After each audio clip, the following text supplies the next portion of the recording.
Good evening Gopi. Good evening sir. Gopi, मुझे बता पाओगे मेरे व्हाट्सएप अनदर मोबाइल में कैसे शिफ्ट करते हैं? हाँ सर, आइए देखते हैं। पहले सेटिंग पर जाएंगे, उसके बाद सर्च बार पर आप सर्च करेंगे, आप कॉलम पर जाकर व्हाट्सएप क्लिक करेंगे। उसके बाद क्लोज करने के बाद दूसरे व्हाट्सएप पर ओपन करेंगे एंड एग्री एंड कंटिन्यू पर क्लिक करेंगे, थ्री डॉट क्लिक करेंगे। उसके बाद लिंक एज कंटिन्यू पर डिवाइस पर क्लिक करेंगे। उसके बाद दूसरे मोबाइल व्हाट्सएप पर सेटिंग पर थ्री डॉट पर जाएंगे, स्कैनर सर्च करेंगे।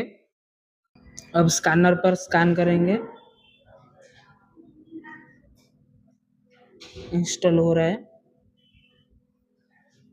आप देख सकते हैं एक व्हाट्सएप दूसरे मोबाइल व्हाट्सएप पर ओपन हो रहा है।